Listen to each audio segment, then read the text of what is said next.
नमस्कार दोस्तों, मैं धनंजय द्विवेदी डीकेडी चैनल के माध्यम से आज आप लोगों को यह शेयर करने जा रहा हूं कि आईपीसी की धारा 302 और 307 में कितनी सज़ा है और सज़ा के साथ साथ बचने के तरीके क्या हैं।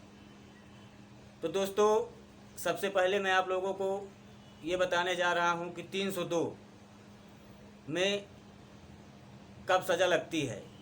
अगर कोई व्यक्ति किसी व्यक्ति का मर्डर कर देता है, मतलब कि जान से मार देता है, तो ये मत समझो कि बचने के तरीके हैं। एफआईआर होगी, आपको जेल जाना ही होगा, पर इसमें बचने के भी कुछ तरीके हैं।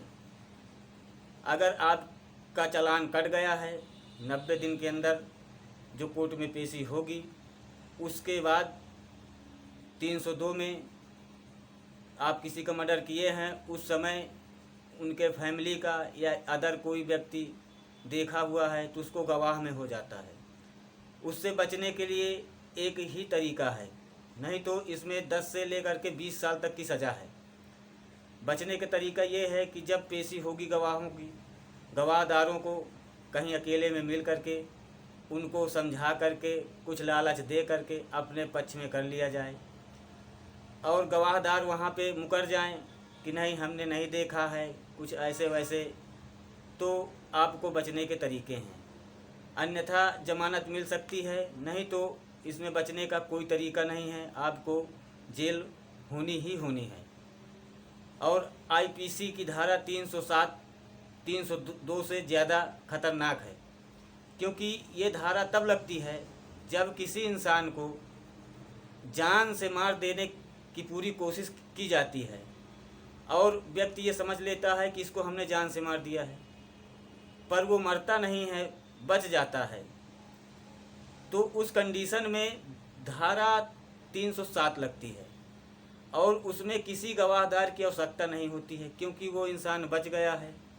अब वो खुद ही एक गवाह है, तो कोर्ट में वो खुद एक गवाही देगा कि मेरे साथ ऐसे ऐसे किया गया। इसमें 20 साल तक की सज़ा है, और इस केस में बचने का सिर्फ और सिर्फ एक ही तरीका है कि जिस इंसान को मारा गया है वो इंसान बच गया है, उसको किसी प्रकार कुछ लालच दे करके, पैसे से या किसी प्रकार से दे करके उसको मनाया जाए।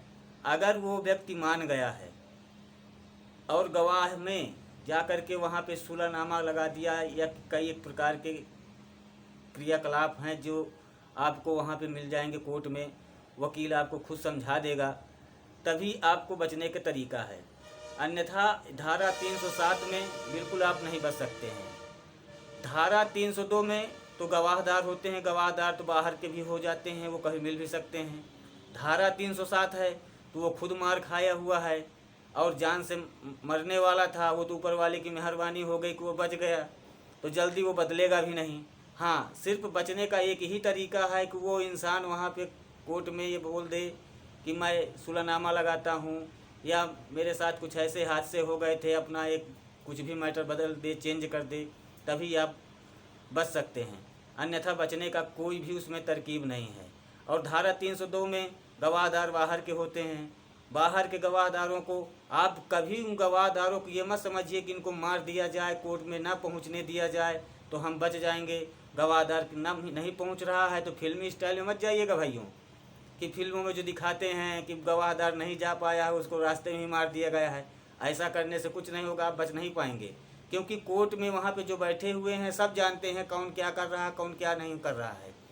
उसके लिए सिर्फ एक ही तरीका है कि गवाहदार को किसी न किसी प्रकार लालच दे करके मना लिया जाए, तभी आप बच सकते हैं। गवाहदार मुकर जाए कि नहीं हमने नहीं देखा है, या कुछ भी ऐसे ऐसी बातें कर दे, तो आपको ज़मानत मिल जाएगी। उसमें भी ज़मानत मिलते ही आप जेल से बाहर नहीं आ पाएंगे, उसके लिए भी कुछ प्रावधान हैं।